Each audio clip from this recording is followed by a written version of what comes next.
the thing is, I think so often success and failure, they look the same at a certain point.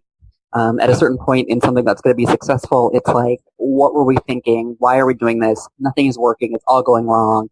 And then something shifts and it starts to work. And I think that same thing is true in something that is just failing, right? It's like, why are we doing this?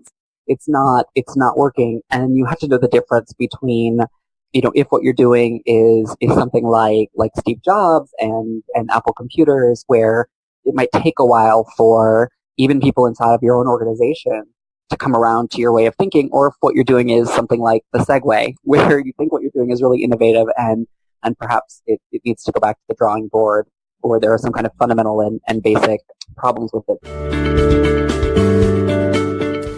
This is the InnovaBuzz Podcast, helping smart businesses be even more innovative. Hi, I'm Jürgen Strauss from InnovaBuzz. Welcome to episode number 105 of the InnovaBuzz Podcast, designed to help smart businesses committed to innovation, to service, and to modern marketing become even more innovative. Now, a quick announcement before I introduce today's guest. If you want more information on marketing in today's world and some great articles and insights that our group put out together, then please join our fantastic LinkedIn community at the Transformational Marketing Academy. It's no cost to join. Just go to innovabiz.co/TMAC. So innovabiz.co/TMAC. Hope to see you there soon, and when you first join, please introduce yourself to the group. In today's interview, we welcome back to the podcast Michael Mapes of Graveyard Innovation. Michael is a best-selling author, a strategist, and founder of Graveyard Innovation, which is a results-driven innovation firm that helps businesses, helps entrepreneurs, leaders, and organizations create and execute winning strategies. It helps them tell their story and develop their ideas so that they can grow. We spoke today with Michael about the changing landscape of the internet and how that's impacting on the ability of businesses to innovate.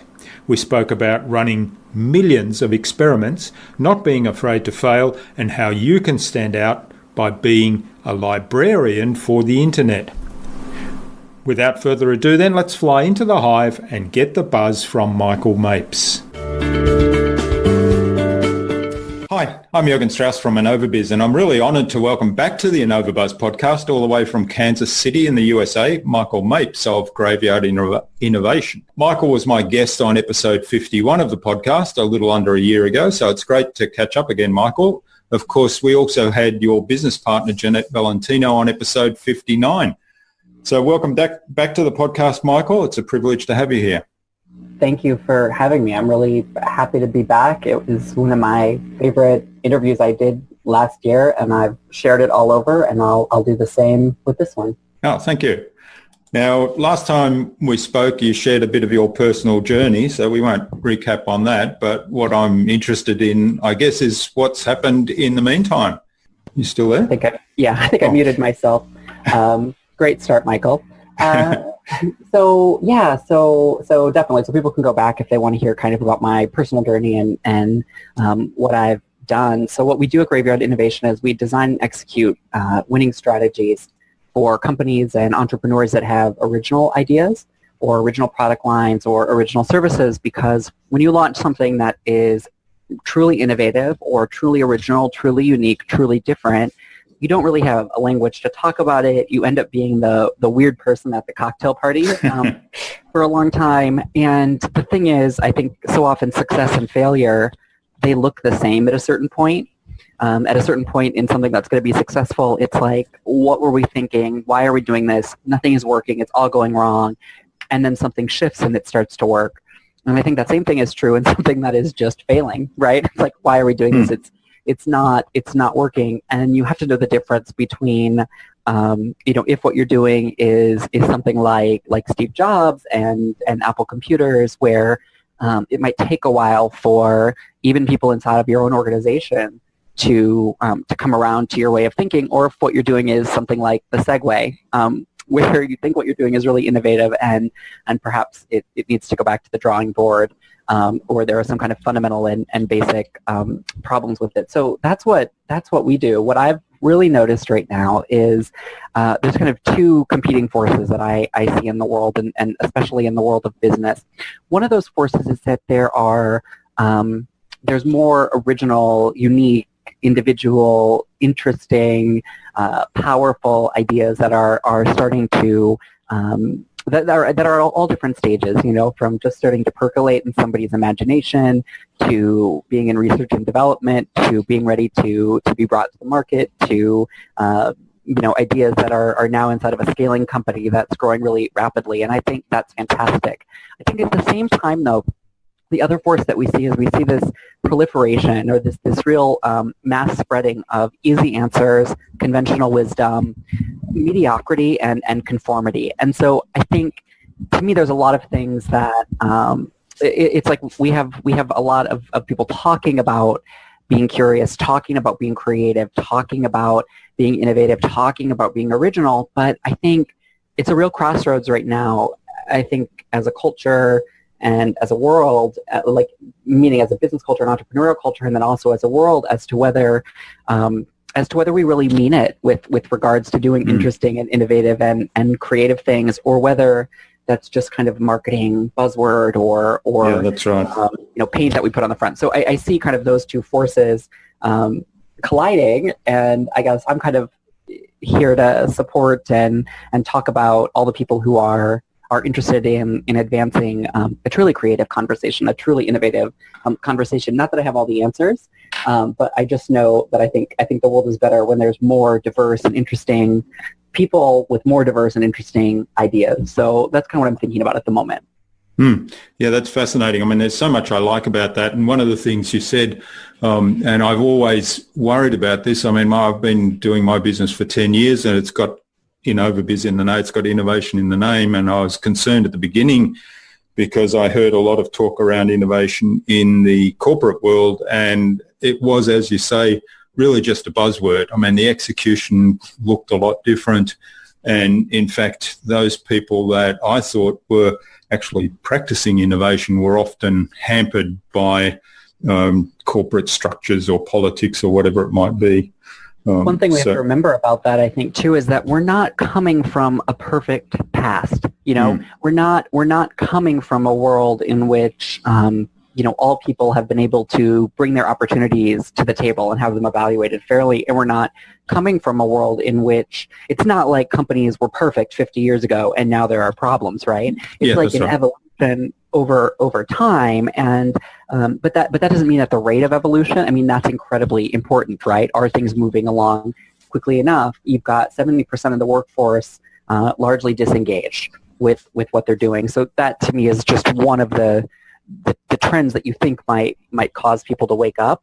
But often I think what happens is when we're faced with that choice, I mean, just like in our own lives, when we're faced with that choice to really confront reality and to start to move forward from that place, it's often very difficult to do, and it's very difficult to initiate change. And I think I see that in a lot of companies right now where all the evidence, all the trend can be pointing one way, and people's ability to sort of suspend disbelief and argue otherwise, it's incredibly high because the reality would require, I mean, change and true innovation. I mean, the commercialization of new and interesting ideas requires certain things to fall away. That requires a gigantic spiritual leap, right? For people to be honest, for executives to be honest about, is there a need for me in the way that there was? And that is asking a lot of people.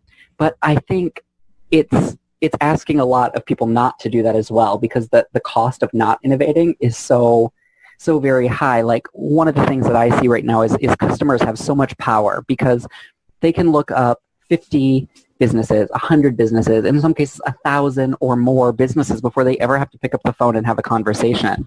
And so I find that to be a very empowering reality, because to me it's like, all right, let's get customers more information. Let's help them make a decision. Let's be more transparent.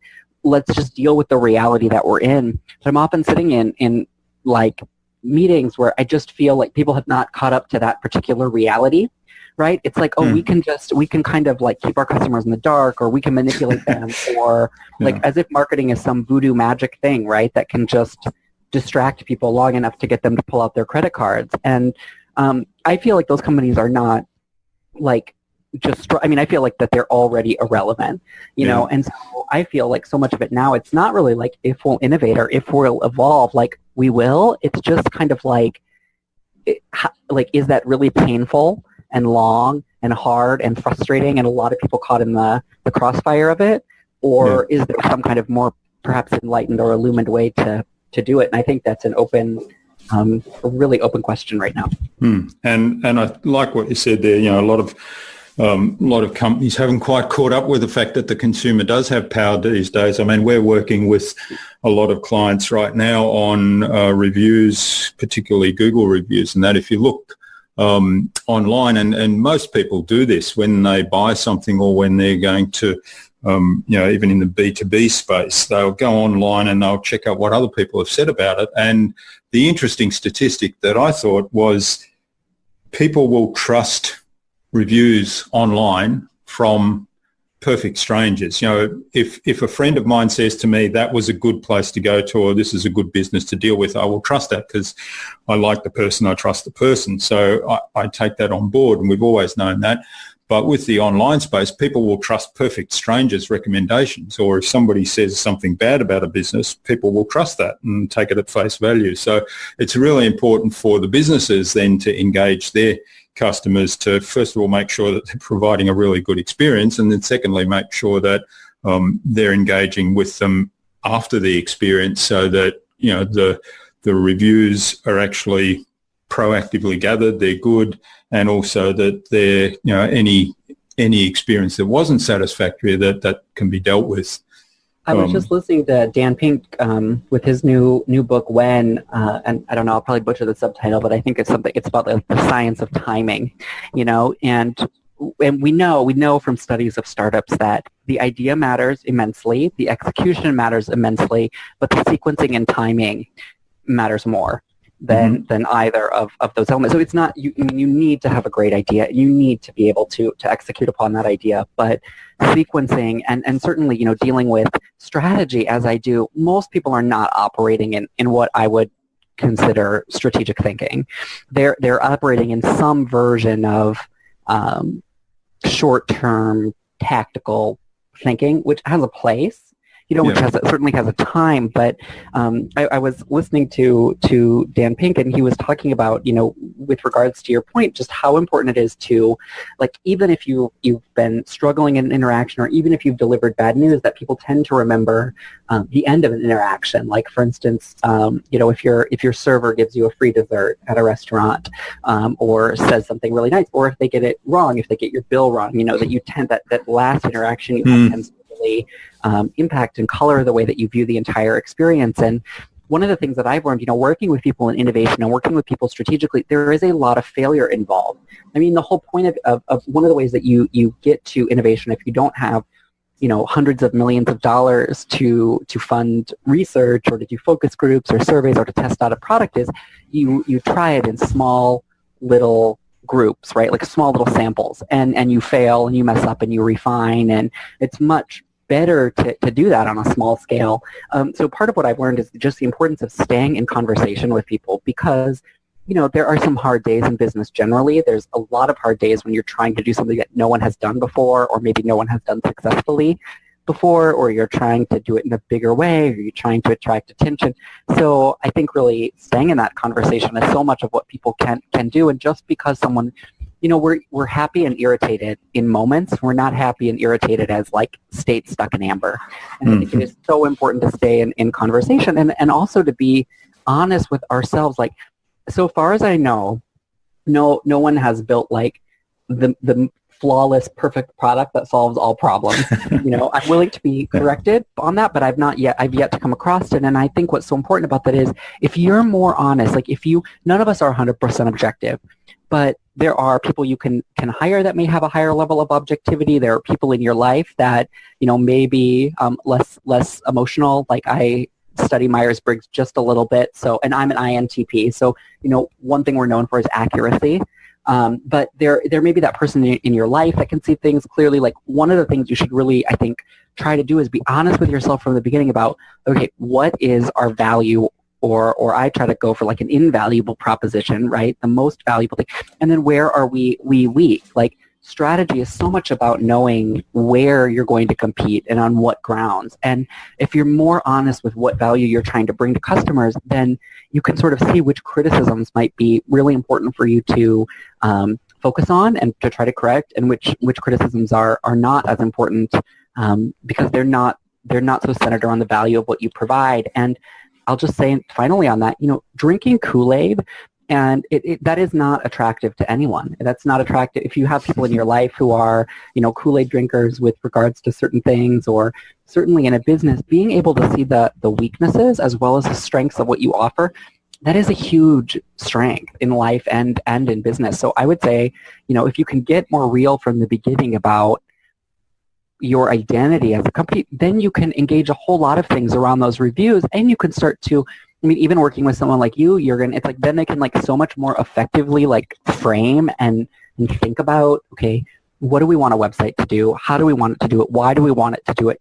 Really thinking about it as this fully living, breathing process and ecosystem, as opposed to, just like a marketing brochure or something. Yeah, that's really great advice, and I think I might actually steal the whole little paragraph. I think that's really great advice, and I like the idea of looking at an invaluable proposition, which is kind of part of, okay, what is unique about you, but then being really honest about, okay, well, what do we do and what don't we do, or what are we good at and what aren't we good at?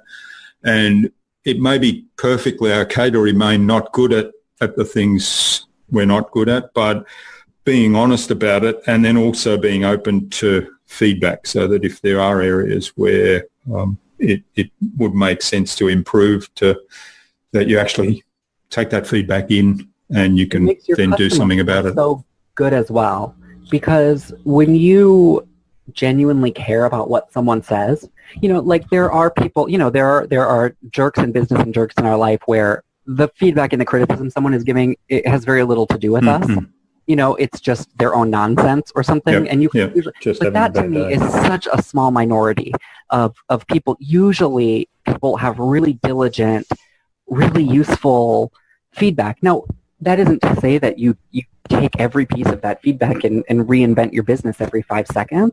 But so often I think people are sending out these almost push-pull surveys, that are designed to essentially, get the answer they want. And I just, speaking from personal experience, it makes people feel so good when you set aside time to really hear them, to really listen to them. For me, it takes me a while. I don't always know immediately how I feel when someone's giving me feedback or criticism. I need to process it and think about it. Because a lot of times I have that gut reaction of no, you don't understand. This is what I'm, But if you can just step back and really, invite people in a respectful way and be respectful back, I think it makes people feel like they're a part of the process. And that to me is how you get from value to invaluable. That is how you really, you just start to create marketing, advertising, copy and images, and just a whole aesthetic and kind of a useful experience in style and form for anybody that looks at it. It's oh, that's exactly what I was thinking. That's exactly, what I was hoping somebody would say. Because we have to, when we're working in innovation, we have to create things that people don't know how to ask for. And I think that's people, we can't just send out a survey and say, what would you like? Because it hasn't been made yet, right? And so we've got to we have to use curiosity and empathy so that we can take the data, we can look at market research, we can use surveys, we can use focus groups, but then we can kind of eventually create the thing that solves the real problem people have. And I don't think it takes all that much, but I do think it's you can, if you invite people into kind of a curiosity-driven conversation, it's just incredible how powerful it becomes.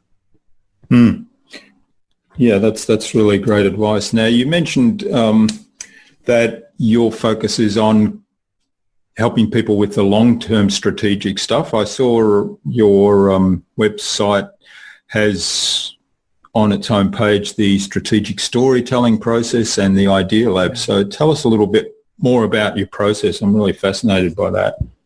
So I'm fascinated by the idea of narrative and storytelling because it predates Aristotle, and a lot of our understanding, so a lot of how we filter things tends to be like in a very rational, Aristotelian, logical way, but storytelling is much older even than those ideas, right? If you think about tribal people or even the very, very oldest of humans, the way that people would explain the weather, the way that people would explain death, the way that people would explain the most important interactions that we have, right? Hunting, food, agriculture, all of that has to do with storytelling and the different stories that we tell ourselves and the different stories that we tell others and the stories that we choose to believe. But that in and of itself is not to say that every story is somehow strategic. And so what I'm fascinated by is how can you combine this way of making meaning with business and entrepreneurship so that the way in which you develop products and services in your business, the way in which you market your business, the way in which you make decisions about brand in your business, make decisions about team in your business, has cohesiveness and a coherence. So often there are logical reasons why we do things, like I think this product will accomplish X, Y, and Z for me, but that is not the entirety of the story. Like if we just looked at that, we would be doing irrational things all the time, right? Like why do we buy a car that's $20,000, more, even though it would do fundamentally the same as one that is $20,000 less?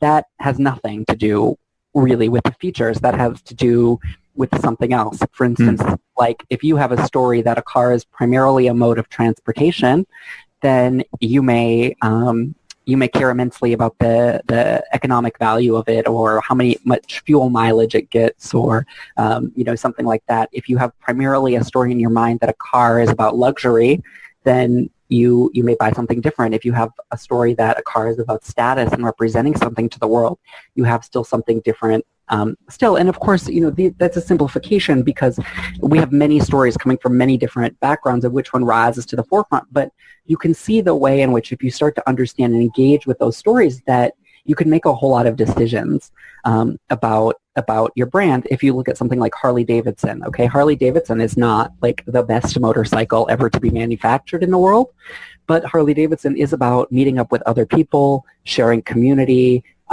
going to Sturgis. And so what they understand very much is they understand the stories, the things that matter to their customers, and then they're able to create both a product and an experience that resonates and creates loyalty, creates cohesiveness, and creates economic value for the company. And that's the combination of strategy and storytelling. Storytelling is so much more than just like the message or something that you put on your website. It's the way that you interact with your customers. For example, I don't have a view that customers are lazy or stupid or distracted, or, I have a view that my customers know a lot more about their business than I do. I have a view that most people work extremely hard. I have a view that most people are honest people, right? So the way that we interact with people, it's never lecturing, it's never speaking over them or just assuming that the way we've done things is always going to work. It really incorporates hearing from these people. We don't come from the place as we're automatically the experts in this and you should listen to us. We come from the place of, okay, you're the expert in your idea, you have these values, what story can we find within that? And then how can we use our knowledge, what we know and what we're still learning, to really create a strategy that makes sense given all those factors. So like as I look at it, marketing, advertising, brand, those are not something you put into a business. Those are something that come out of a business very logically and easily when you put in the right ingredients, and it's not to say everyone has to do it just like this. There's lots of ways to do that based on, your own experience, background, what you're trying to accomplish, and lots of other variables. But that to me is how you kind of get a narrative emerges out of that. And then you have many different stories that you might tell in the course of your business. And I think it's not that complicated of a process. Like I'll just give you one quick example. If you look at the election, the 2016 election, it's not that people in southern Missouri or, Arkansas or Mississippi or Texas had a fundamentally different idea about the election, like, say, compared to people in New York or California. When you look at exit polls, people did think Hillary Clinton would largely make a better president. They did think she had better policies on the economy, national security, education, every area they asked about. Hillary Clinton's message largely penetrated. However, it was what people did with that information that was so different. People in Brooklyn had one set of ideas about what it means that Donald Trump, is unstable, or might be, risky bet. But people in southern Missouri saw that as a good thing. And that had everything to do with the stories that they were raised with, the stories they tell themselves, their worldview, the stories that so it's not like to say that Hillary Clinton necessarily had a message that failed. It's just more, there was something in the framing that they didn't know how to get beyond, or, they strategically weren't able to get beyond, or they didn't recognize it soon enough. And I think that's really important to understand, because storytelling, it's not that people just have a different set of facts. It's just like what we do with that and how we interpret the world, right? Whether those stories ring true, whether those stories make sense to us, that has everything to do with like the internal narratives and monologues that we're telling ourselves. And so I think it's really powerful for businesses to start to look at things through kind of that lens of both strategy and narrative. Yeah. It's a good analogy, the politics, and I think, translated into business, that requires that you have a really deep understanding of your customer at almost every level. You need to be able to empathize with them. And one of the questions we ask when we go through an exercise where we try to understand our client's customer is, what are the stories that they're telling themselves? So, and you alluded to that a little bit there. So you can just ask them, like, often, right? You can actually, and I think and it's so useful at the But some of those stories are unconscious, right? They're beliefs that they've built up over years. Their beliefs and values that they've established when they were 6 years old or before they were 7 years old. So and whether there's trust, right? Yeah. We don't automatically, like, if someone sat me down and said, tell me the stories that are most important to you, unless it was like my therapist, right? Yeah. And even then, right, that's why people go to therapy for a while, or that's, even what, if you look at psychoanalysis, what Freud and later Lacan and many contemporary people are trying to do, right? It's this idea that going back into the same memories, going back into the same stories, and that's what's so powerful between like your imagination and your customer's imagination and the conversation in between. Like, somewhere in that matrix and somewhere in that mix is exactly what you're looking for.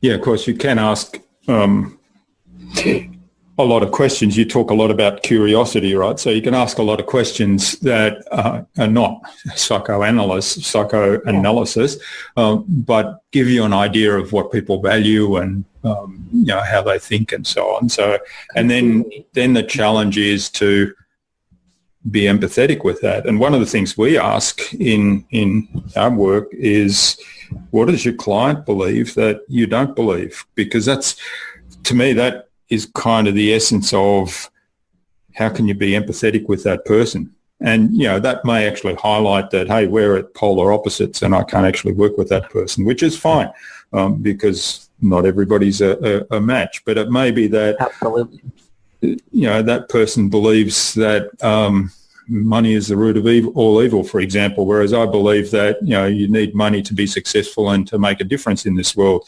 So how do we match that up? How do I be empathetic to that person's belief? Because like you said before, it's not about talking down to them or lecturing them or telling them that what they think is wrong. It's about being empathetic and then crafting a message that they can use to their advantage.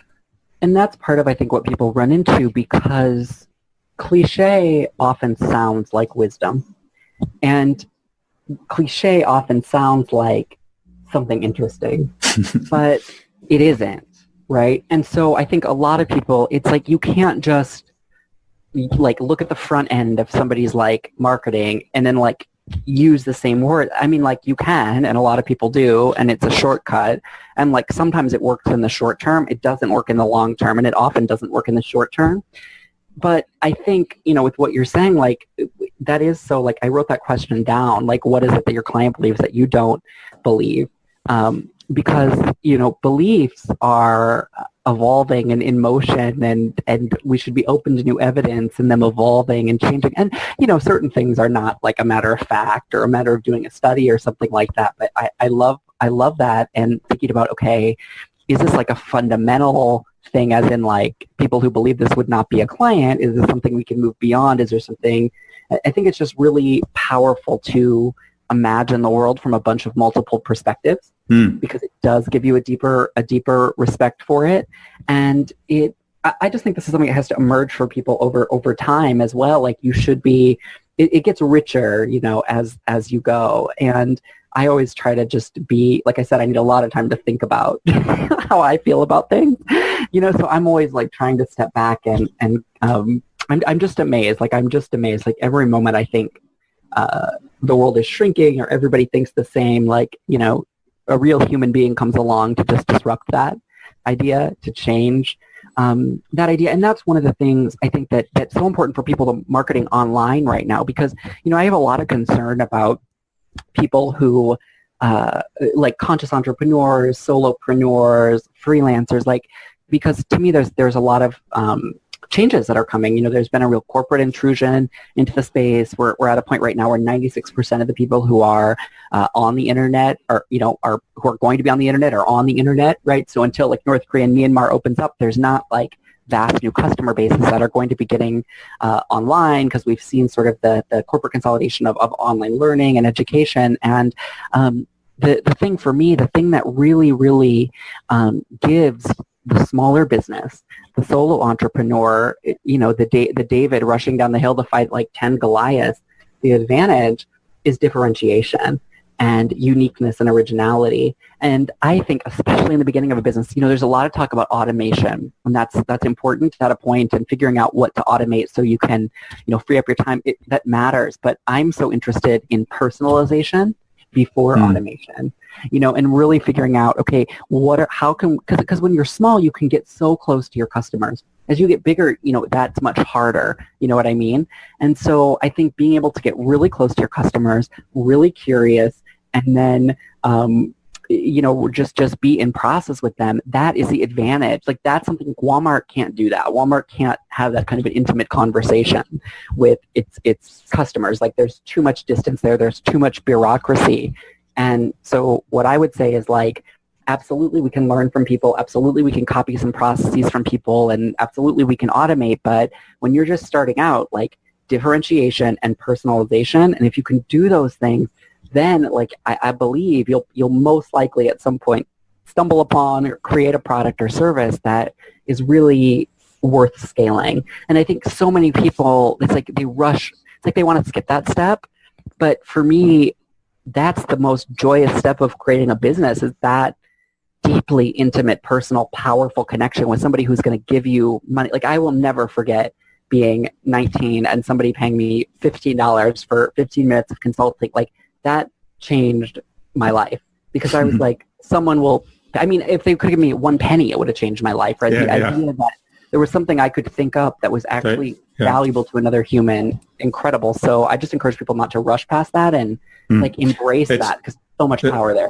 That is such great advice. And all this, I mean, I'm seeing a trend. I think this year is going to be a year of where this idea of personalization is actually embraced by the people that are doing a lot of this automation and setting up systems, because I'm seeing a lot of people talking about how can you build personalization and I will put that in inverted commas here, into these automated systems. So, for example, if you have a email sequence that just follows along one line, so there's, let's say, 7 emails that expand on a topic for which people signed up for, building into that some artificial intelligence or via questionnaires or whatever you might do, where there's decision steps along the way. So let's say Michael's more interested in A, whereas Jürgen's more interested in B. So we get sent different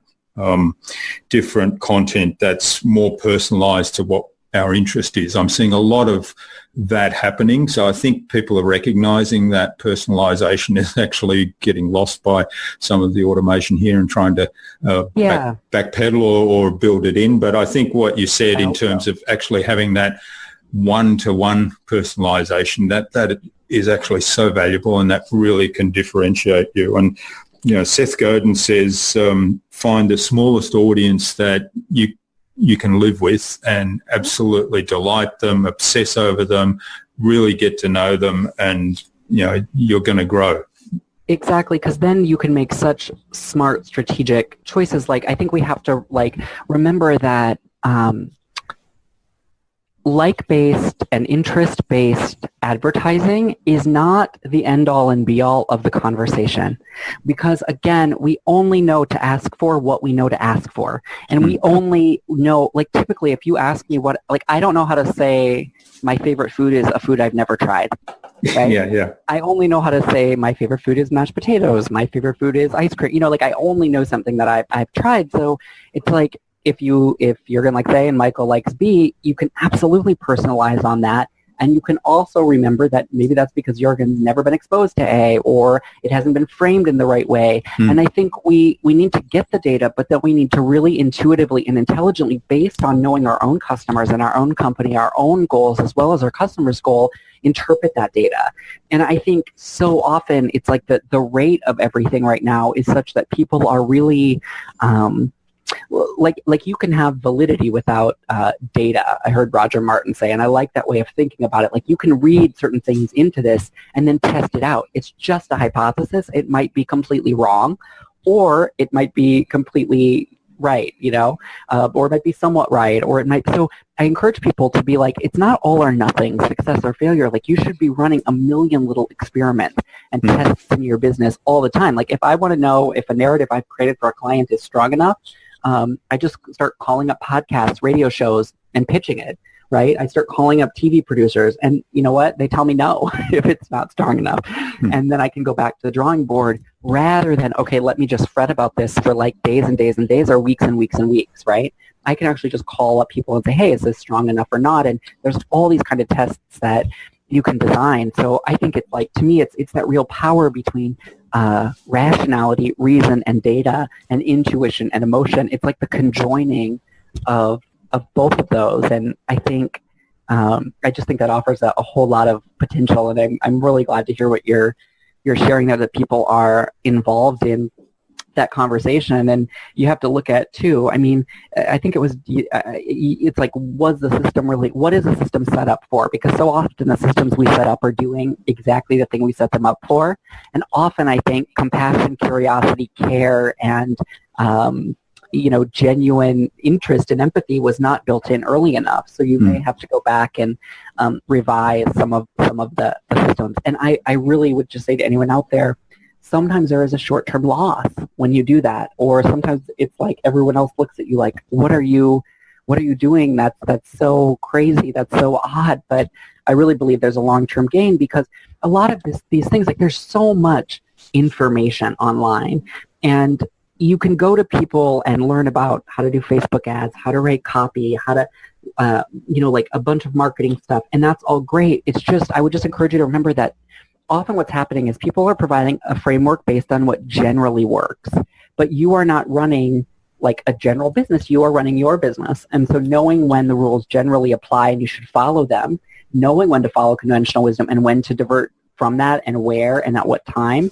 that to me is really what makes the difference. And that's what to me makes it wonderful, that because there's no one strategy for success. And I have to say, I think the world would be quite boring if there were. Yeah, well, that's really good advice, and I like the idea of lots of little experiments. That encapsulates innovation, doesn't it? You sort of get out there with an idea and test it out very early, rather than hide away to build build it out into a complex product or system before you've actually tested it out. So I was going to ask. It's very hard for people to connect with that. I think Yeah, once you've done all, it's like people, then you have this whole language around it that people and it's just very expensive to do that. Yeah, totally agree. Yeah. I was going to ask if you had some practical actions people could take to deal with, all these challenges that are around, and you've talked a lot about disruption, and there's plenty of examples of that happening today, and examples that I've lived through in the past that have had some pretty major consequences. So how can small businesses that can act in a nimble way and quick and adapt quickly, what practical actions can they take to deal with that? I think one place people can look is certainly to look into design thinking, which if you just Google it, you'll find a lot of resources. I think that offers a general framework for what we're talking about, and there's many versions, and we've adapted certain things from agile project management and design thinking. So I think really it's not, obviously when you're dealing with creativity, it's not to say you can completely structure and systematize it, but there are ways that you can generally create space and create strategies for yourself within your business, or if you're part of a larger organization, that will start to ensure that you have, first off, enough ideas in your pipeline, because I think really ensuring that there's enough that you're working with is so important, so that you can actually choose the best ideas.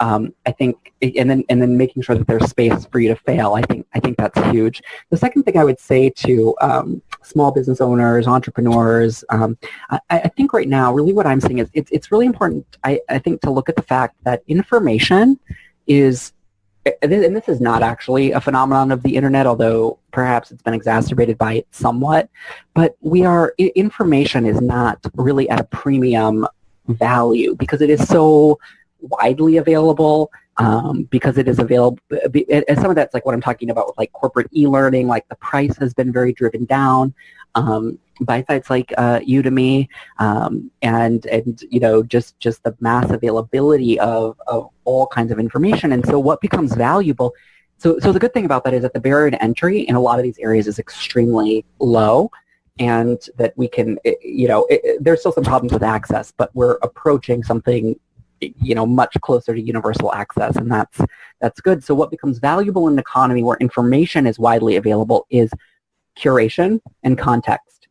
I think it's weird we don't have librarians for the internet, because we used to go into a library that was a very small amount of information compared to if you think about the internet, or if you even think about EBSCOhost or Google Scholar or anything like that. I mean, that's nothing. A library is nothing compared to that. And yet we had people who went to college to get advanced degrees to be able to locate information in a relatively small architecture of information. We don't really quite have that for the internet yet. And so I think it's all about creating curated and contextual experiences that help clients, customers, people seeking different products and services cut through all of that information and access either what they need or create useful, interesting, unique experiences based on that as well. So I know that's kind of more of a framework thing than a practical action, but if you can start to think about what is it that I already know, or what information do I already have, or what have I already, what am I looking at, and then how could I create some additional value in my market, industry, niche, for my client base, for my customer base that no one else is doing. And the other thing I would say is trust has been extremely violated. And we don't have to debate the merits of whether or not it should be. It's just a matter of fact that when you look at people's approval ratings of politicians, when you look at how people think about business, when you look at what people think about advertising, public trust and civic trust are at all-time lows. When you look at what people think of journalism, I mean, it's nearly across the board. And so part of what we have to do, because I don't really see the change coming politically at this moment, I hope it does, but I don't see that. But I think part of what we need to do as entrepreneurs and business owners is, realize the compact has been violated because marketing and advertising has not always been truthful. And so how can we restore that trust? And so one of the things I think people can do is really look at every process in their business, but particularly their sales process or their enrollment process, really their, how are you selling your products, and say, how can I put the power back into my customers' hands? How can I let them make a choice? And how can I trust that they will? And I think, you have to get creative around that. But I really think if you can do some things that start to create a trust framework or a trust infrastructure between you and your customers, or if you can ask them about their past experiences, maybe to start to get at what needs to be different, I think that's one of the most practical things people can do, because, I'm just seeing a lot of people just it's like they're turning away from everything because trust has been so violated. And so I think part of what we have to do is recognize that, acknowledge that, fairly or unfairly, and start to work within that and say, okay, where can I bring more transparency? Where can I bring more trust? Where can I bring more confidentiality, perhaps, in some cases, depending on who your clients are? But what are the things, and think, how can you get creative around building trust between you and your customers? For us, that means sometimes we do have a little bit of a longer sales process than some people do, but it also means we don't really have people who stop being our customers, So it's, you have to figure out what that is for your business and your products. But I think context curation and then looking at where you can instill trust in your business, those to me really are kind of the keys to success. Moving forward, because I look at us like we're going into an age of innovation and into an age where I believe we need to involve customers so we can evolve our businesses at the speed of innovation. So I think those are some of the keys to it. Yeah, I really like that. When you started about there's so much information out there and the learning, it's easy to access learning and so on. My thought was, but there's so much rubbish there. 90% or 80, let's call it 80-20, 80% of it is rubbish. But, what you've said, and I that's the best analogy I've heard for this curation and context part, is a library for the internet and tailored to your own particular audience. In other words, pulling out the stuff that is actually really valuable and genuine and delivering that to them and putting that together in a way that is of enormous value to them. And that helps with the trust part. And I think the trust part is really important, because as you point out, I watch the news every night and a politician gets up and says something, and I remember the other night my wife said, so-and-so said he's going to do this, and I said, well, he can say what he likes, but what's going to happen? It may or may not be the same thing. So that's how we feel about politicians. You're right, that's how we feel about kind of media in general, and so to me, I tell people marketing really isn't rocket science or anything. It's about delivering your message, which has got to be honest and genuine and heartfelt, but in a way that it gets to the people that you can actually help and make a difference, which is what you talked about very early on. I like to work with people who have that buzz when they've made a difference to somebody else, regardless of what they were paid for it, but get that buzz. So getting that message to the right people at the right time and in the right way that builds the trust and delivers them exceptional value. So I think so often we've had this framework that says, I can't really be honest with people. I can't really tell people the truth because it's not what they want to hear. And I believe so often in life, I'm like this, it's like we rise to the bar that is set for us. And if people set a low bar for us, that's like, oh, they're all sheep, I just have to tell them what they want to hear, well, we will largely rise to that bar. If we start to raise the bar higher and say, you know what, it might be hard sometimes for people to hear the truth or a version of the truth or the truth as I see it, but generally people want to hear the truth. Generally people want honesty and integrity, genuineness and sincerity. I believe people will more and more start to rise to that bar. Yeah, and I think for me, the people that have this idea of, we can't be honest with our audience or with our clients, we can't tell them what our costs are or so on. Sure, you don't divulge trade secrets or anything, but there's absolutely things that are appropriate to be confidential. But be dishonest in a way that not just withholding, but giving false things. To me, that's a reflection of the person doing it. it's such a short-term strategy, and I just feel like, let me know how that works out for you in the long term, because people really do, over time, truth just has a funny way of coming out, and quality really does rise to the top. And I would just say, I think there is a lot of nonsense out there spiraling around, and some of that has to do with, the internet is older now, but it is not old, and we are still figuring out. I mean, it's not like we had a perfect system before for sorting out what was true and what wasn't, because a lot of people couldn't publish their ideas before, right? There were such traditional gatekeepers that created a problem.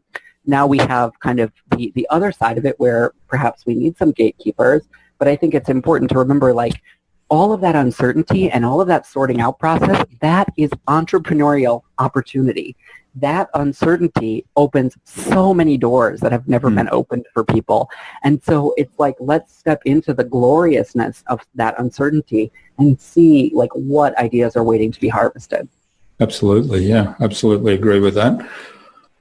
All right. Well, I'm conscious of the time, Michael, and don't want to take up too much of your time. And also the audience might be getting a little impatient with us. So I might move on to the innovation round. I know you've done this before and you've probably answered several of these questions anyway, but maybe you could just give us a very short summary for the ones that we've covered in detail, like the first one, which is the number one thing anyone needs to do to be more innovative.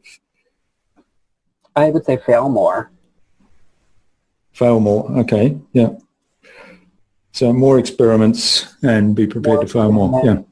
More being honest about what's working, what's not, looking at the lessons and really trying to figure out what went wrong.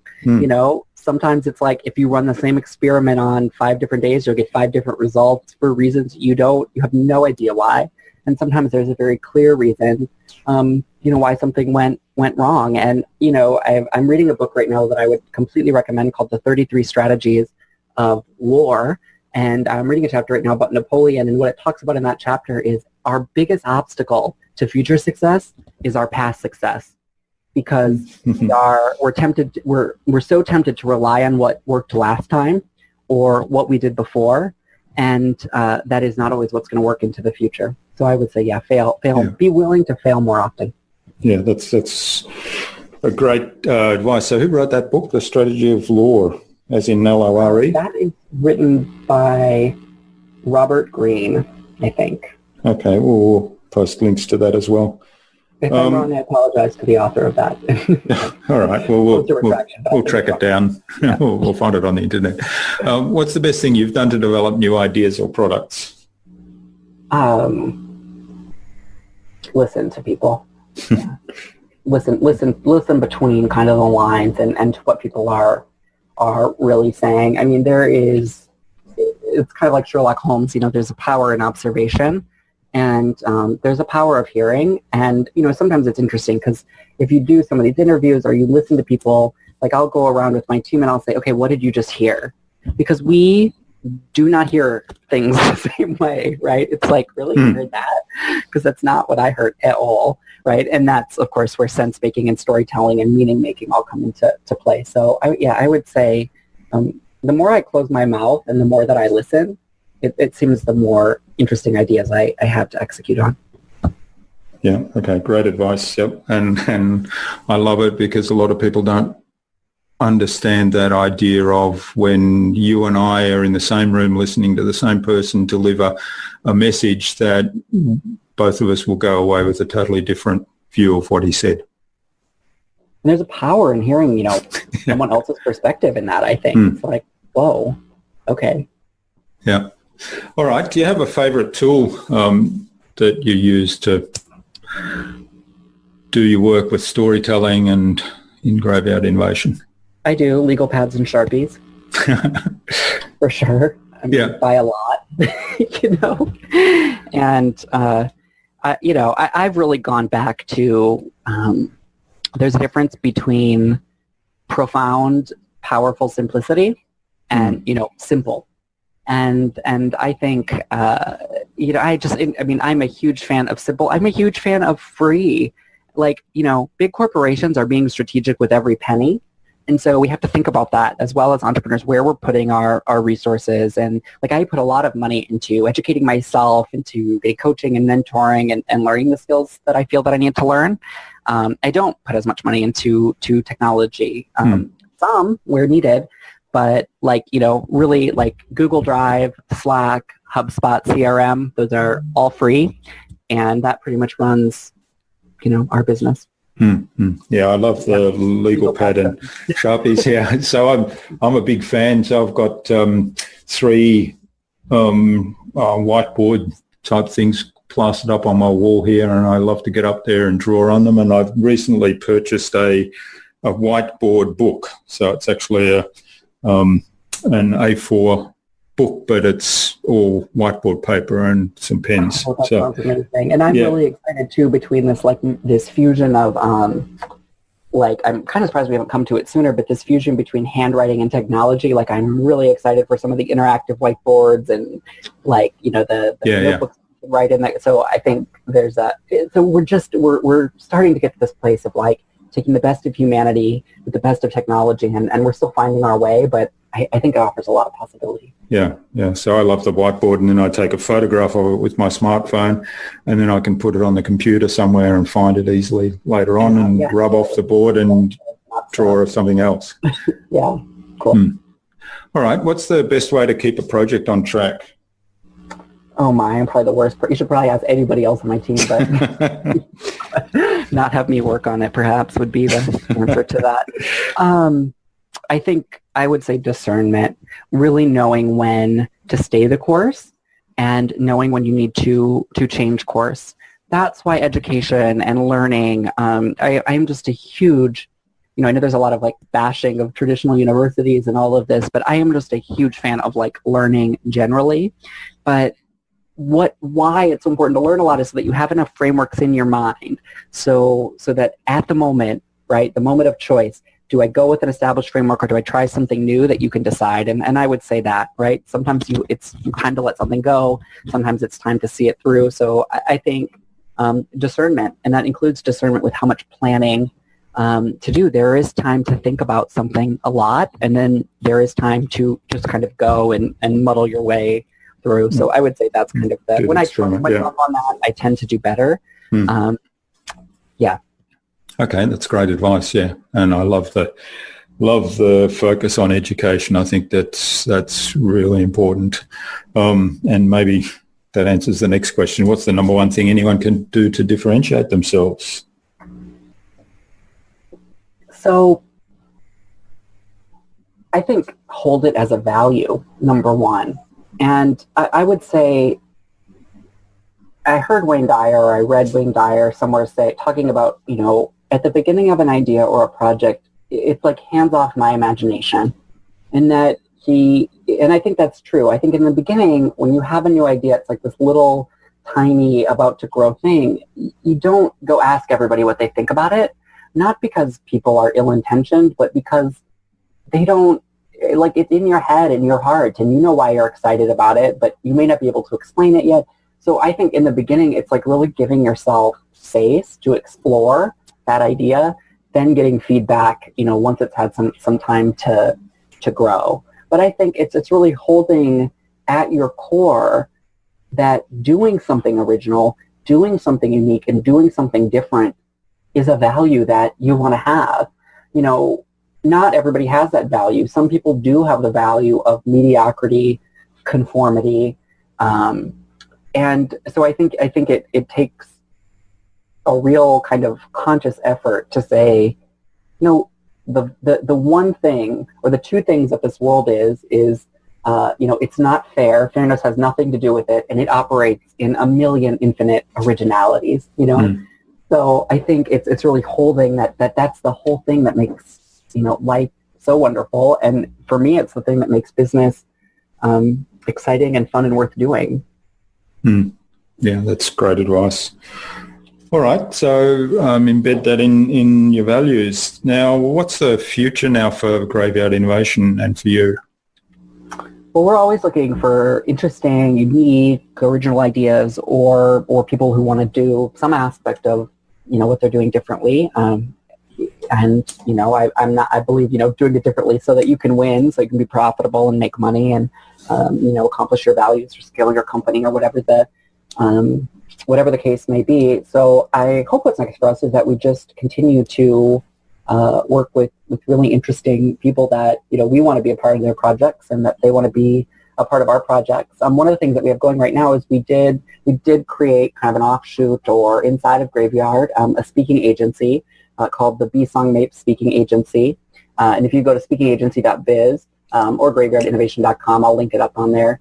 You can find your way to that if you're interested in speaking. We are an actual agency, so we book you gigs, and then we get a percentage of that. So that's kind of my next immediate thing to work on, is to really groom and develop our speakers over there. But, the main thing I hope is just that we continue to have the opportunity to work on projects that are fun, unique, interesting, and contributing to the world in a positive way. Great. I look forward to seeing how those things go, and I'll certainly post links to all the things that you've mentioned in the show notes. Now, what's the number one piece of advice then you'd give to any business owner that wants to be a leader in innovation? Wow. I always question if anyone's looking to me for advice. I'm like, oh no, just temper that. I think, some of the things that I've said obviously speak to that a little bit, but what I would say is I don't have, the one thing someone can do or the easy answer. I tend to offer more questions and answers, which frustrates my clients and friends and family sometimes. But I think what I would say is, I believe that we can learn from others, that we can listen from others, that we can learn a lot of great skills from other people and other people's experience. And I also believe that trusting your own experience is so important. When I think about someone like Frederick Douglass, for example, who was a slave and was taught to read by the slave owner's wife or mistress or something like that, and the thought entering his mind that I want to learn how to read, and from that I want to be free. Nothing in his world told him that that's possible, that he should desire that or want that at all, and yet something inside of him said, this is what I want to do with my life. Or Elizabeth Cady Stanton and Susan B. Anthony, no one was saying that women should have any rights, let alone the right to vote, and something in her experience said, no, I should have this right, I do have this right, and I'm going to spend the next 70 years, fighting for this right. And so I think it is that balance between the expertise and experience of others and finding a way to really courageously listen to that inner voice, because our experience, also matters, and it does speak to us. And so it's like, what is your life, trying to show you or tell you about what's possible and what your life is for? I think that's kind of what I would say. They're really listening to that powerful, small, still, sometimes nagging voice of your own experience. I think that's so important. Yeah, that's great advice. And some really good examples there where, people have kind of gone inside to develop an idea that, there was no logical reason why they should come up with that idea, given the circumstances that they were in. All right, this has been absolutely fabulous, Michael. I've really enjoyed this again, as per usual already. Where can people reach out and get in touch with you, say thank you, and continue the conversation if they want to? Yeah, you can email me, m@graveyardinnovation.com, or you can go to our website, which is graveyardinnovation.com, or you can text me or call me, and our number is 309-430-9836. Okay, fantastic. So we'll link to all of those in the show notes as well. So finally then, who would you like me to interview on a future InnovaBuzz podcast, and why? Oh my gosh, that's so hard. I like all the people that you do interview, so I think I would like you to interview Gigi B-Song, who is, we partnered together in our speaking agency, but she's a former client, and she's amazing. She has a company called Live by Miracles, which does work with parents and stakeholders and principals and teachers and kids in urban schools, and really combines circling, which is a non-judgmental listening practice, with storytelling to bring everybody to the table and to get these communities really brainstorming solutions that would make their local school, local community better. Sounds fascinating. So it's Gigi, was it? Yes, Bisong, Bisong. Okay, well, Gigi, look out for an invitation from us to the InnovaBuzz podcast, courtesy of Michael Mapes. All right, well, thanks again, Michael. I've really enjoyed sharing all this discussion and information with you, and for you sharing your insights with us and the audience on the InnovaBuzz podcast. It's been fabulous. I've learned a whole heap more than I did the last time I spoke with you. I wish you all the best for the future of Graveyard Innovation, and let's keep in touch again. Thank you so much, and thank you for doing the show. I think it really shines through, and like I said, you have great guests. Thanks. I always enjoy talking with Michael, and this episode was no different. His energy, his passion and enthusiasm are infectious, and of course, he shared a lot of great information with us. All the tips and ideas that Michael shared with us can be found at innovabiz.co/Michael Mapes.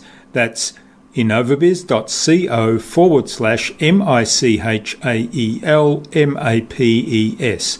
All lowercase, all one word, innovabiz.co/Michael Mapes. You'll also find contact information for getting in touch with Michael there, as well as links to his website and the other things that we spoke about on the episode. Michael suggested I interview Gigi Bisong of Lit by Miracles on a future InnovaBuzz podcast. So, Gigi, keep an eye on your inbox for an invitation from us to the InnovaBuzz podcast, courtesy of Michael Mapes of Graveyard Innovation. If you haven't already done so, head on over to iTunes or Stitcher or Pocket Casts and subscribe to the InnovaBuzz podcast so you'll never miss a future episode. We'd also love you to leave us a review, and we always welcome feedback. Now, reviews both let us know how we're doing and also help us get found by more people. If there's anything you want us to cover on a future InnovaBuzz podcast, or questions you want answered, or if you've got suggestions for guests we should interview, then please send those ideas to us. Finally, another reminder about our fantastic LinkedIn community at the Transformational Marketing Academy. No cost to join, just go to innovabiz.co/TMAC. That's innovabiz.co/TMAC. I hope to see you there soon. And when you first join, please do introduce yourself to the group so that we know who you are and what you're about. Until next time, I'm Jürgen Strauss from InnovaBiz. Remember to be awesome and keep innovating.